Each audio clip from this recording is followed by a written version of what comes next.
Hello world, Patricia O'Connor and one Frida Reba Darcy here, and this is going to be our Friday drop on the Bonsai Balcony. I'm going to take this camera off tripod for a second. The hand is going to make its really quick early show, and what we're looking at here, I have drug in my Ponderosa pine. This is a large tree. This is a fairly large tree, and it is quite old. It came from the Dakotas. I've had it for a couple of years. Right now, it is on a program where instead of it being, it's literati, it's Yamadori. It was collected at 5,800 feet, and it is estimated to be 175 years old. That is based on its bark, how much bark it has, where it has bark. Like Fuzzy Bunny. Fuzzy Bunny began to notice he had fuzzy in some places where he had no fuzz before. And those are all kind of like age markers. When they look at this one, they figured out that it was well over 100 years old. I have been, over the last 2 years that I've had, or going on 2 years that I've had this tree, I have seen several others very, very, very similar to it. This is actually what appears to me to be like a style of tree that people make over and over again. To that end, I have seen a few videos by I think it was Eastern Leaf, where he acquired some ponderosas that looked very, very similar to this. They were also literati. And then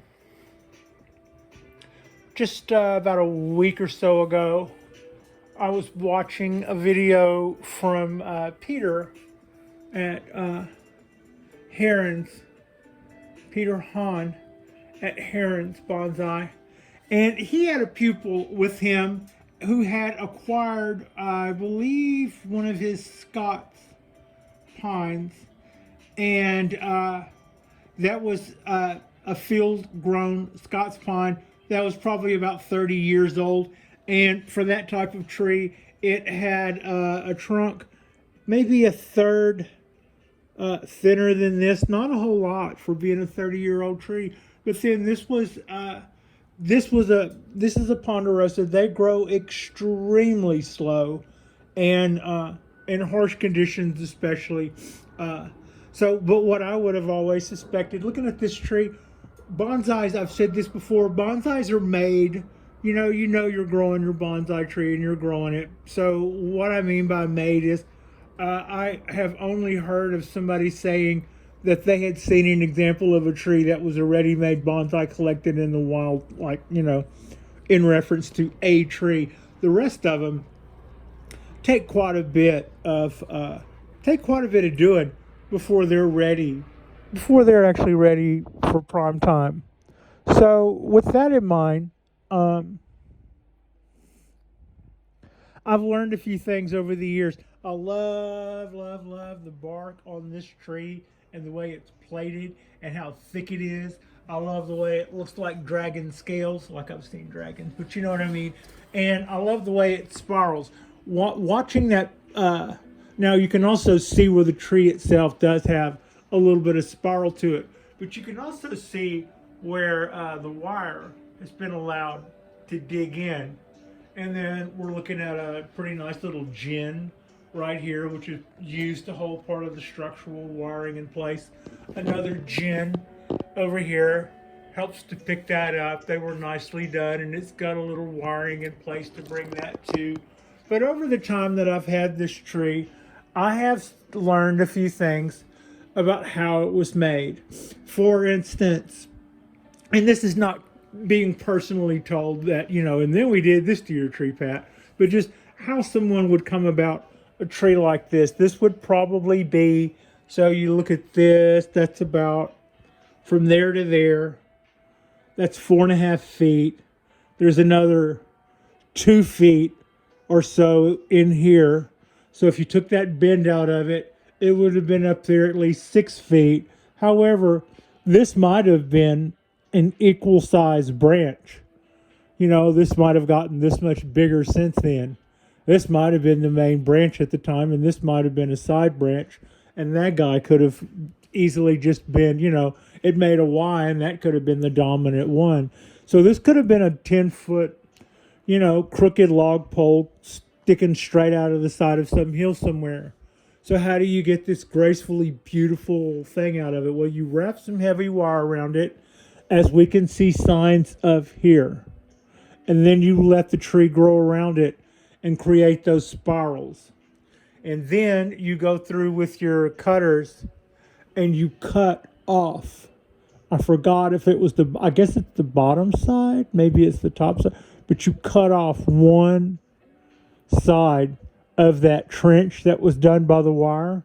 And if you notice, these usually don't go, it goes around to the back and stops midway. So it doesn't go all the way around, and then it picks back up. So what you would see as the front, you see this shari twice, but it doesn't continue to spiral all the way around the tree, indicating that it probably was done by somebody, and that was where they chewed one of those lines down on that spiral. And in so doing, they didn't cut a ring around the tree, which could have absolutely killed the tree, but they did bring it around as far as the eye can see to what is supposed to be like our symbolic front. So now that I have got this, now learning these little tricks of the trade about how someone created this tree, it's not like giving up. To me, the magic trick, and then the whole show falls on its face. How Japanese informal black pines are made, or how this tree is made, and how somebody was able to shape this tree. I find just as interesting. We've still got some nice looking copper wire here, but it was cut off here, but we can still see evidence where it probably wrapped right on and was this same copper and was this same trenching that we see here. Now, where this bend is, I've seen numerous videos where somebody would do a wedge cut and then pull that down. But there's more to it than just that. If you were to, say, lean into the tree with your chest, standing, say you were standing here, you leaned into with your chest and reached up high and grabbed it up here, except it's up there, and tried to bend it down, what would happen? If you got it this far just by being that much of a bad, being strong, being a badass, okay, I'll say it, then you would expect it a break or to splinter out or to blow out right here. What do we see there? What we see there is signs where somebody has taken away the material. It actually looks to me as if somebody took a grinder years ago and ground down a Tylenol little shape right there on that part of the tree where they knew that it was going to blow out as soon as they knew they were going to try to put this bend in it. And as that heals over, that just gives the tree character. It took me a while to figure out that was really just a sign of where it was made, which, like I said, doesn't take away from the beauty of the tree. To me, it just shows how bonsai trees are in fact made. Had you walked up on this tree, as much as I love this tree, had I seen this tree growing in Deadwood, South Dakota, it would have been a 6 or 7 foot tall tree at the time. It would have wide off and like here and over here, and it would not have been recognizable to what it looks like now. But once you learn the little tricks of the trade. And that's kind of what I think I'm doing. Now, to that end, having already picked up on one or two of those little trades the other night when I was watching the video that was presented by Herons, Peter was showing one of his students, and they had selected, or their student had selected, and like I think it was a Scots pine that had been field grown in Peter's lot, and the young man had a preconceived notion, but it looked to me obvious. It looked a little plain to me that Peter was trying to get him to make this tree. I mean, he was just basically going, "We're going to do this, we're going to do this, we're going to do this," and then as amateurs tend to do, they would talk about some of their own ideas and stuff. And in the end, I think I got a good view of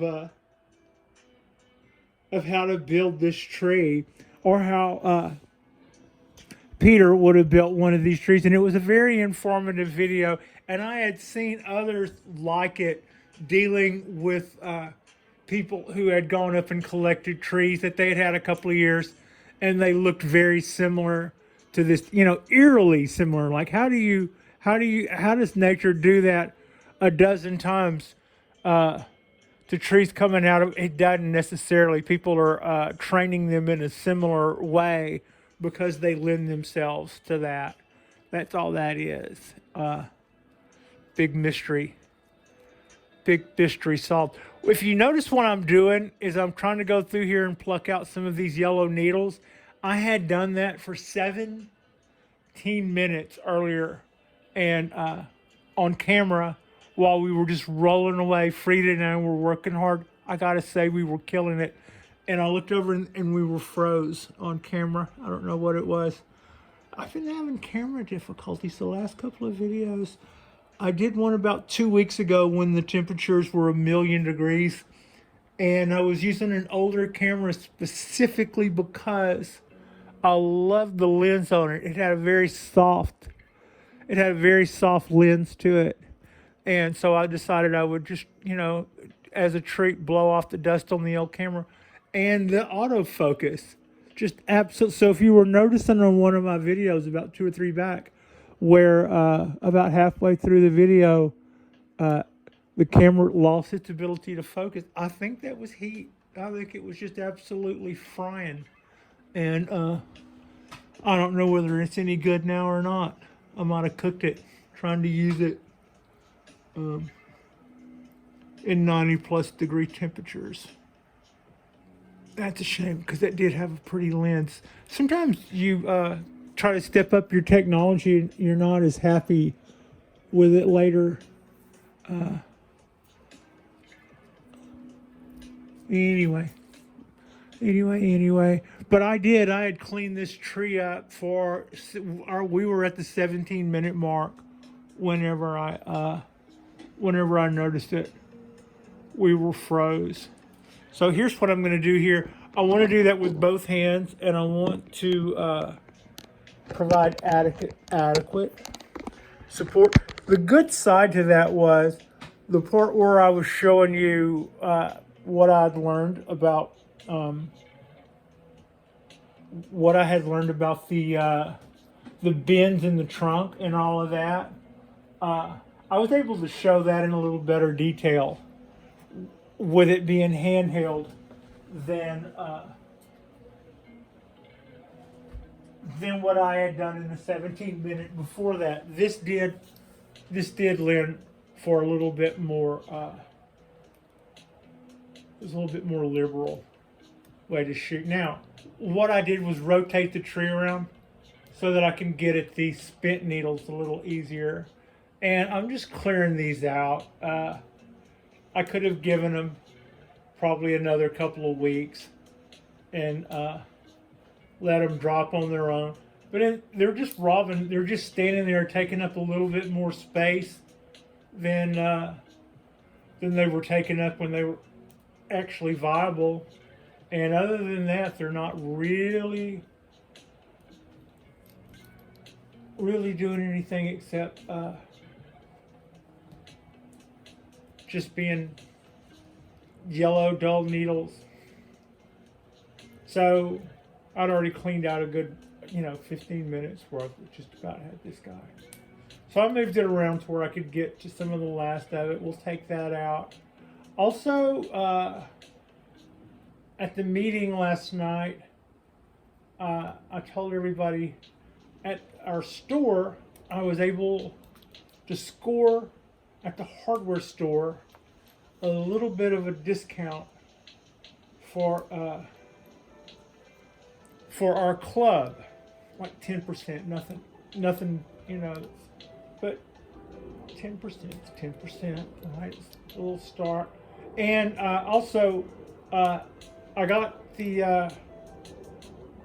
asked for and got them to order a batch of colanders. So now they ordered like 4 different sizes and varieties, and 2 of them were something that we would use, and 2 of them don't look like really what I had in mind, and I had to go, yeah, no, more like this and less like that. It's like they got some nice colanders that look to me like they probably wouldn't take cold as well, and they're $3 more, and they're not what we're used to seeing. But out of all of them, there's a 12-inch colander and like a 4-inch colander that are absolutely perfect, and they're cheap, and they're just like exactly what I was thinking that we would get. And so, having showed them that, they now know what to target, and we're going to get 8 and 6-inch colanders next. So, that's just kind of the thing that if you tell people you have it and they decide they need to go get one, then they'll come see your store for a minute because they're into bonsai, and they normally wouldn't have come in contact necessarily with your store, but because you have that one little thing that over the last couple of years has kind of become a little bit of a bonsai staple. I'm not sure if a lot of other people necessarily go that crazy for the colanders the way you see people developing bonsai trees tend to go for colanders. But yeah, I thought that was cool that I got us some. So I went in, and they were doing last night. The demonstration was about how to prepare your tree for show. This is my first. This is my first year in this club. So every time I show up, I'm hearing stuff that I had no idea. It's like time for our annual this, time for our annual that. So a couple of months ago, I went to an auction and bought another literati. I know, right? Another literati.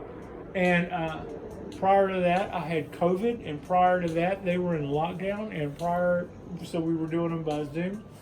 So I'd only personally been physically to a few meetings, and last night was one of them. And like I said, I kind of went in and won a little bonsai table, won their raffle, came in and scored at the raffle. But it was a very informative.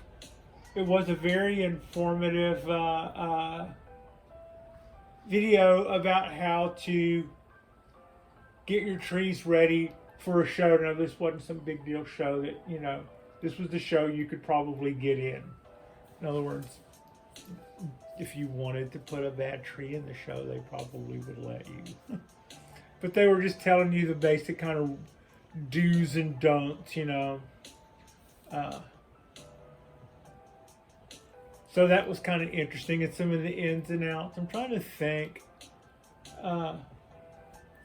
And it's kind of the thing where they said they used to have to worry about this more in the old days and stuff, but, don't bring a tree that has something. And how surprised they were to find out how many times that happens, that somebody just doesn't realize that their tree is carrying some infestation, and you shouldn't bring something. If it, treat it, deal with it, do whatever. And then other things were just about presentation itself, and moss, and a nice rounded moss on the pot, not on the trunk. And people are sitting there thinking, well, I want some. But just the little things that on a show standard So yeah, that was just kind of interesting.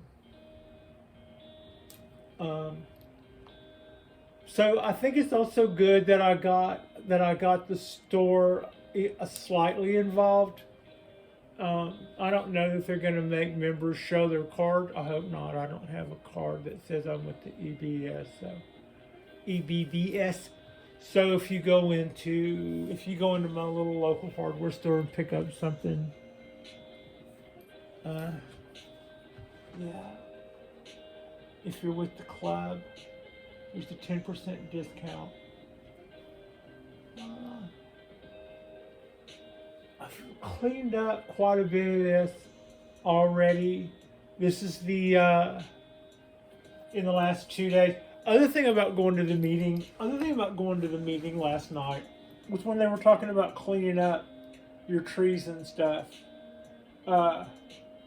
I was thinking about how I keep waiting just to let the needles fall off some of these guys, and I'm not cleaning them up, and how I should be more proactive. And that's what this is right here. I'm taking down some of it now. I'm taking down some of the bottom needles, some of the stuff coming off the bottom.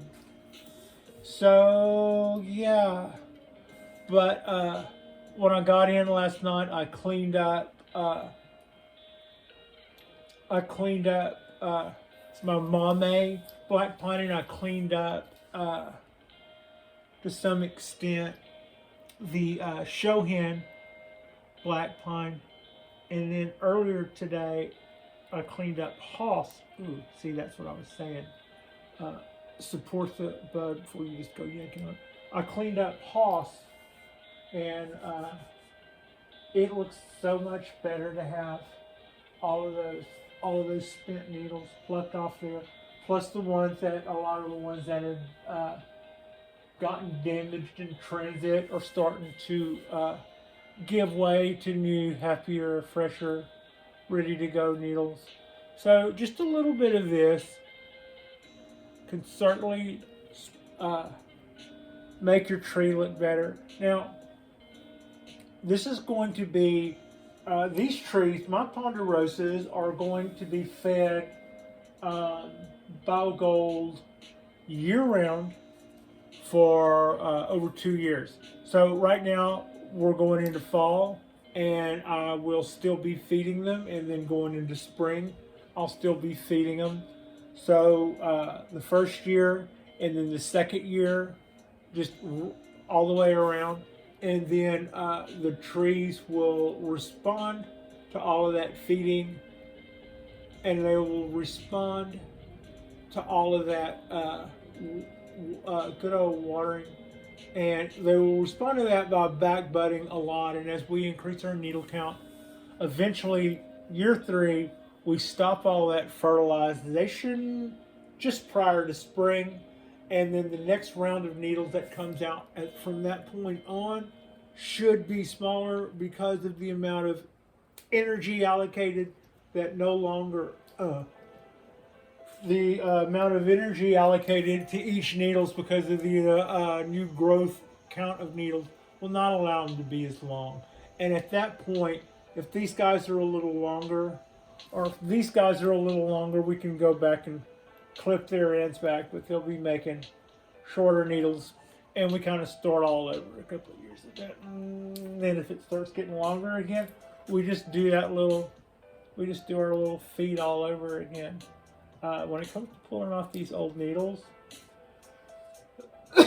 like I said, I like to support the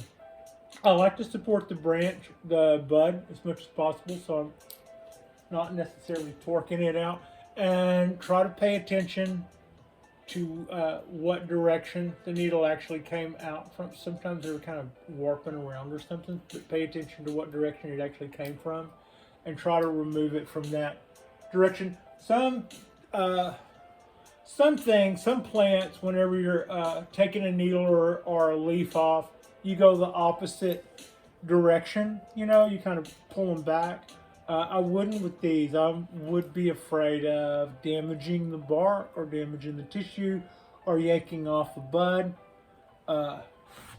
So yeah, I tend to pull those guys off more from the direction that they were like born from.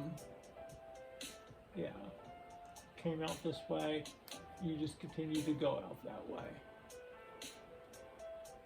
And I do better when you grab them close. You do better when you grab them closer to the base than grabbing a half a needle. It just means you have to go back in there and get the other half sometimes. So yeah, a little of this really cleans the tree up a whole lot, and it'll look a lot better. And it's good to see. You don't have to take off but just a couple of yellow needles for the overall appearance for an individual cluster of buds to just come off a lot greener. Just a little light yellow in a green cluster can change the overall appearance of everything. And that's kind of what makes this rewarding. It's one of those deals where once you're done, you can kind of go back over it and see, and it's just really, it's kind of nice to see. Yeah. Get those guys.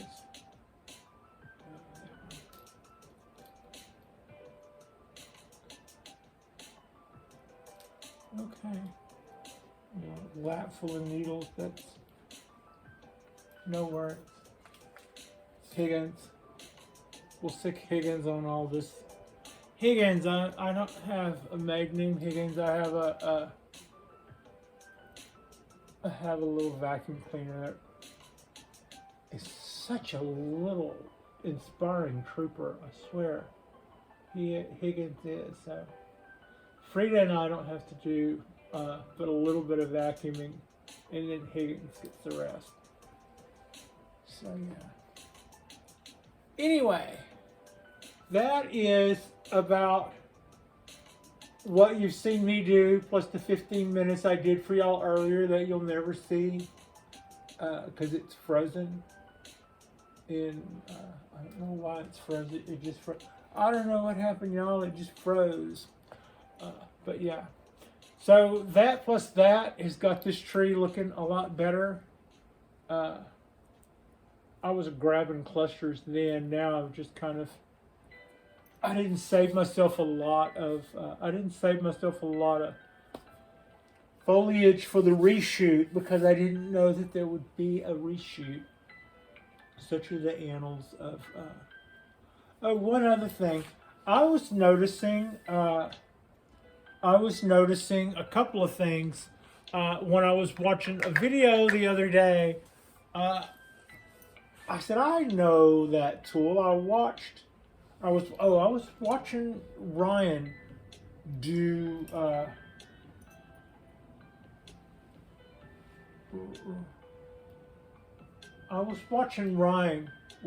some work on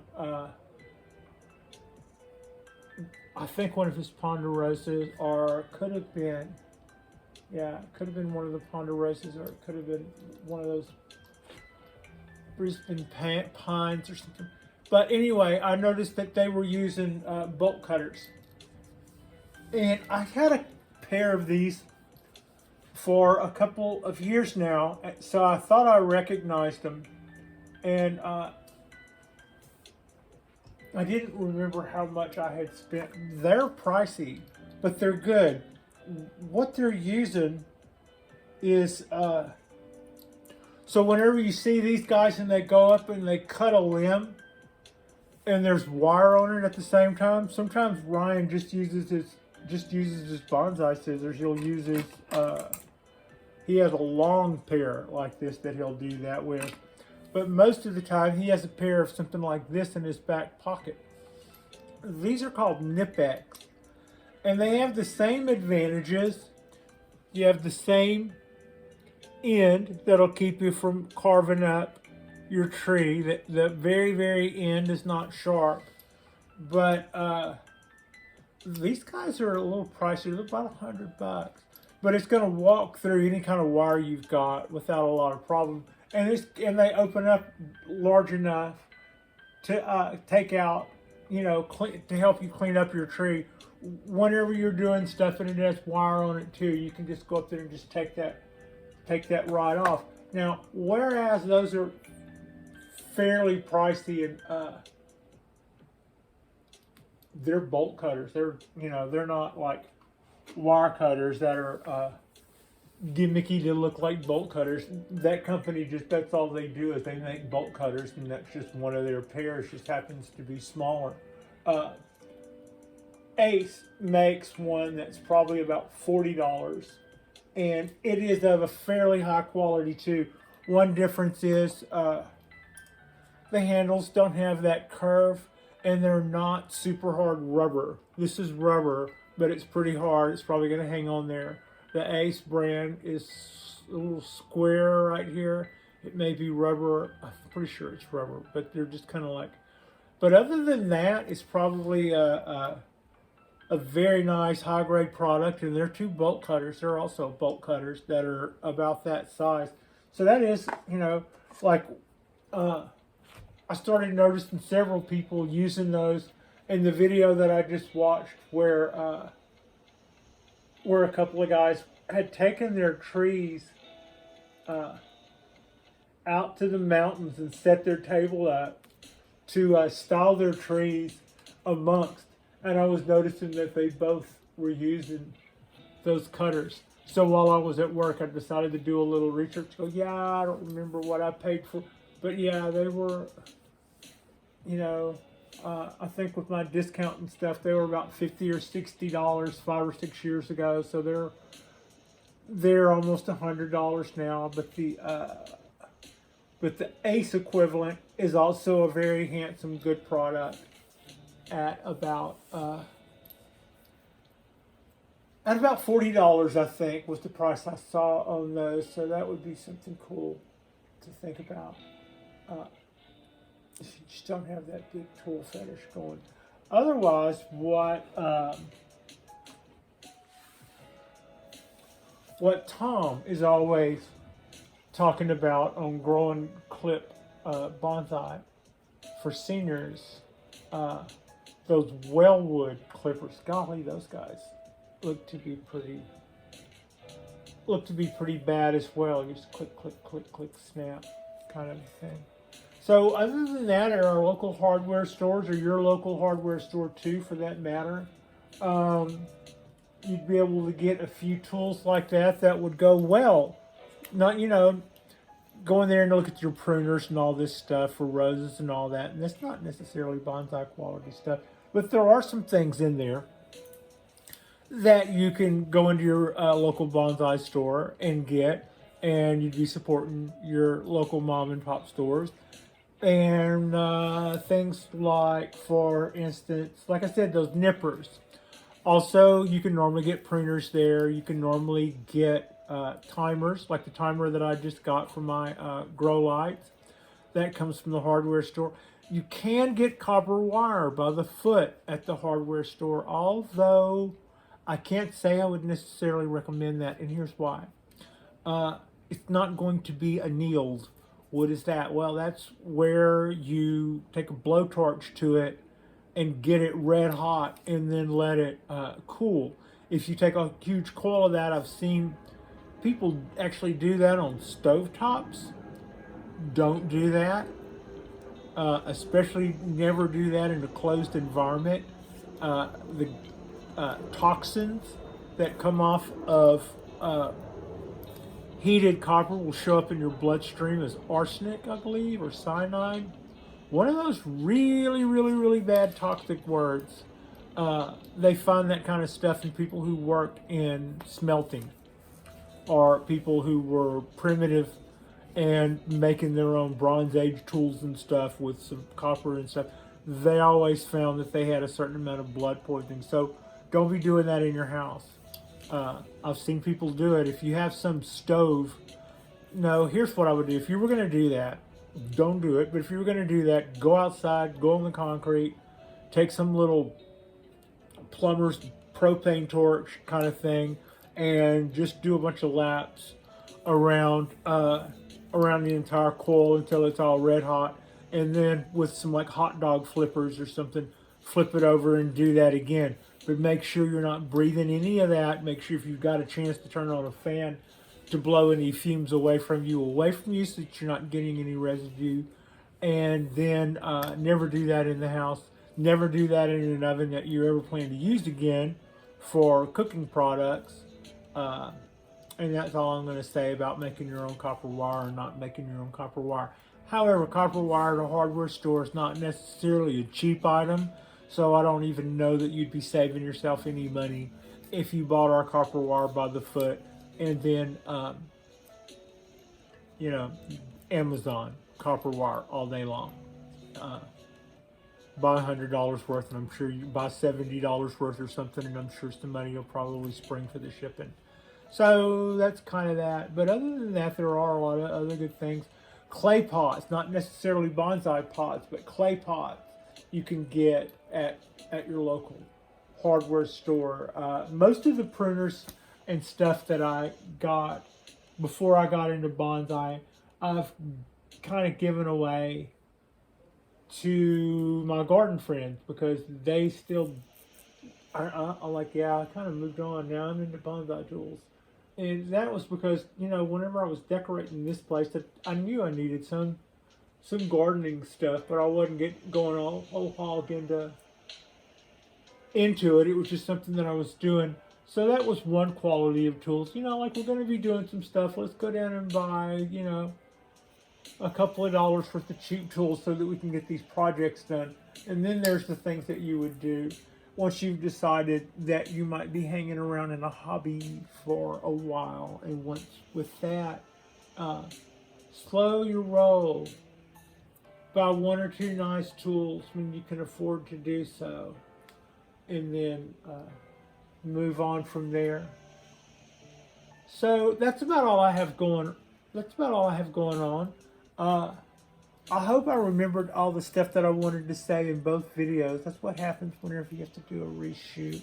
I did a little bit of adjusting to some of the wire on a couple of these branches, but all in all, I am very, very happy with the look of my Ponderosa this past year. It has responded very, very well to Oakland life. And I have seen some Ponderosas at our garden in Oakland. So that was pretty exciting to see those Ponderosas and know that they live amongst me.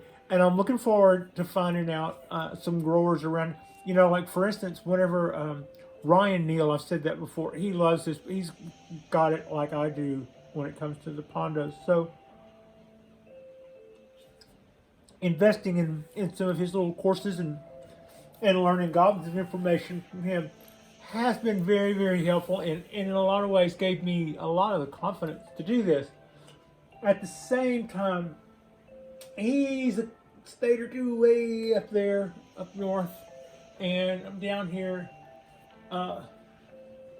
midway down California. Not midway, but not that far up either. So it's nice to find out that there's people in my backyard, in my neighborhood, who has success with these things, and I look forward to meeting them and learning more from them about how they manage their trees in my similar growing environment. That seems pretty cool. I'm really looking forward to learning more about that. I also think that it's pretty cool that I scored last night at the raffle and got the little table. When I got home, I then dressed out my show hen and my mame pines, cleaned them up, sort of like what you see me doing here, although it's just kind of I kind of did most of the tree on a video that we'll never see. But yeah, but last night I cleaned up my little show hen and my mame, cleared out some of the older needles on it. Not really, can't call those third-year needles. It's not a 3-year-old tree. The mame anyway. So, but it sure looks a lot better cleaning those guys up. And as it looks better here, cleaning that guy up, and I sure am tickled somebody donated this table here. I don't know how well you can see it in the background, but somebody donated that, and I scooped up $7 out of the bottom of my purse, and with $7 worth of raffle tickets. Better lucky than good. Didn't I say that in the video just recently? So yeah, I've got another table. That brings me up to 2. And a tall table that if I do some refinishing on might be another one. But it's almost in table height. Anyway. So we learned how to do a show last night at the Bonsai Club, and I'm going to be thinking about, do I have anything worthy of a show here? I don't. Anyway, that's something to think about. I shouldn't be selfish. I should try to take part in the shows, although everybody's game is so good. Even our little local shows. Yeah, I think if I walk through there and film that, you'll see what I mean. But I don't know. But here's the thing. People have been asking. I heard somebody ask last night. I heard somebody go, I just bought a tree a month ago. Could I put it in a show? Now, I know what they were thinking. They were thinking they didn't have a tree worthy of a show. And then they thought about the tree they just bought.